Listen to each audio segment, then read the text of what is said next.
China tests a nuclear-capable ballistic missile, underscoring Beijing's efforts to strengthen its expanding nuclear triad. Beijing's growing nuclear arsenal highlights its push for more balanced land, sea, and air-based deterrent capability.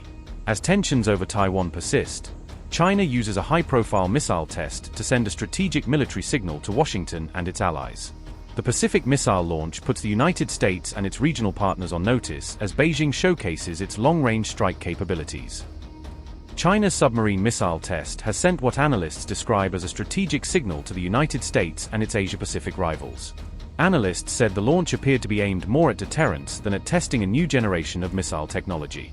The test publicly showcased China's sea-based nuclear deterrent for the first time since a similar launch in 1982. Type 094 Jin-class submarine.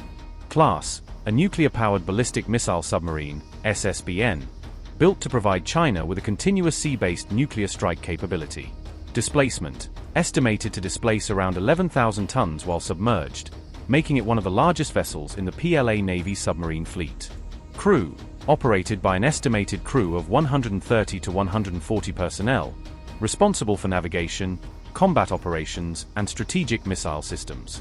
Strategic role, forms the backbone of China's sea-based nuclear deterrent, supporting Beijing's second strike capability as part of its expanding nuclear triad. Estimated range, more than 10,000 kilometers, giving the missile the reach to engage targets across intercontinental distances. Mission, designed to carry out long-range intercontinental nuclear strike missions as a key component of China's sea-based nuclear deterrent. Reach, reportedly capable of reaching the US mainland from launch positions in Chinese waters, reducing the need for submarines to sail into the open Pacific. Significance, represents China's newest generation of submarine-launched ballistic missiles, significantly strengthening the credibility and survivability of its sea-based nuclear deterrent. The launch marked another significant step in Beijing's effort to build a fully operational and survivable nuclear triad. Zhao Tong said, and I quote, "This missile test appears to have been intended more for strategic signaling than for technical experimentation or operational development.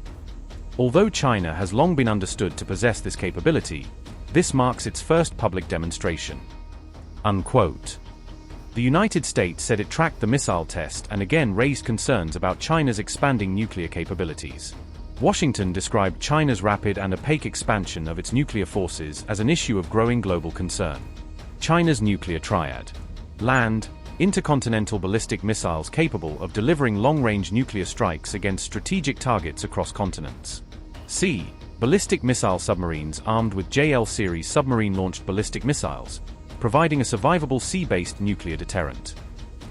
Nuclear-capable bombers equipped to carry air-launched ballistic missiles, adding flexibility to China's strategic strike options. Purpose, designed to ensure a credible second strike nuclear capability, allowing China to maintain deterrence even after potential first attack. Japan, Australia, and New Zealand also voiced concern after China's missile launch over the Pacific region.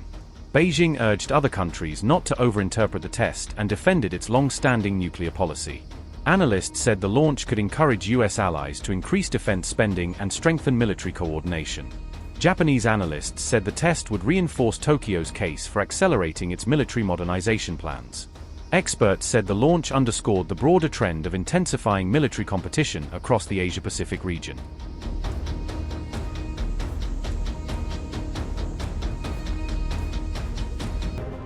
Fresh details emerged after China on July 6 launched a ballistic missile in the Pacific, with new reporting piecing together timelines, trajectories, and official statements that shed light on the exercise's scope and implications. The type of missile is unconfirmed, but candidates include the JL-2 or the more modern JL-3 SLBMs, each of which would indicate different ranges and performance characteristics that analysts are using to narrow down the probable system tested.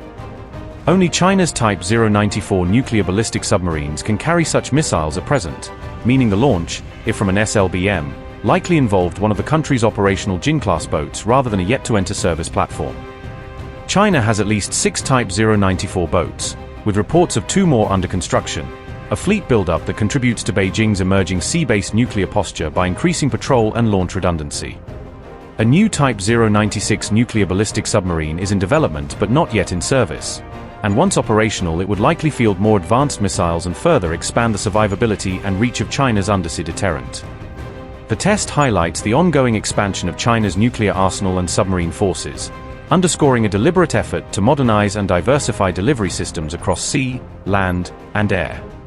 The missile launch test also came amid growing tensions with Taiwan and the West, giving the exercise added geopolitical salience as actors interpret it through the lens of regional crisis dynamics.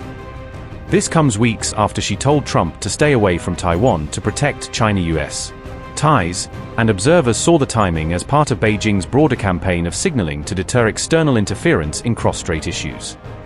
An official Chinese Navy statement said a training dummy warhead landed in a set sea area, framing the launch as a controlled exercise focused on validating procedures rather than an operational strike. Beijing called the test part of routine annual training, saying it was not aimed at any nation and emphasizing the exercise's role in readiness and platform assessment. Fresh details of the missile launch were reported by the War Zone on July 7, which compiled open-source imagery, tracking data, and expert commentary to build a more complete picture of the event.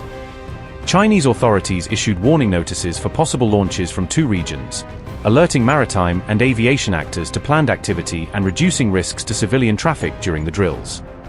The notices pointed to the northern South China Sea and the Yellow Sea as launch areas, suggesting multiple potential launch corridors and complicating immediate attribution until telemetry and tracking data are reconciled.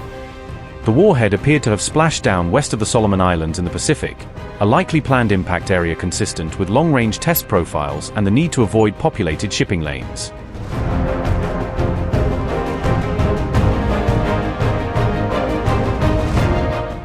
Japan was warned in advance but did not confirm whether the missile passed over its territory, with Tokyo citing ongoing analysis of tracking data and navigation charts as officials weighed public disclosure against the risks of inflaming regional tensions. Chinese Yuan-Wang tracking ships and the Liaowang-1 intelligence vessel were spotted along the Yellow Sea, a deployment that signaled Beijing's intent to monitor telemetry and collect sensor data while demonstrating the naval logistics supporting long-range missile testing. Taiwan security official Joseph Wu said the missile flew past the Philippines from the South China Sea, commenting that trajectory assessments and regional radar data indicate the test's flight path skirted Philippine airspace while underscoring the broader geographic reach of the launch.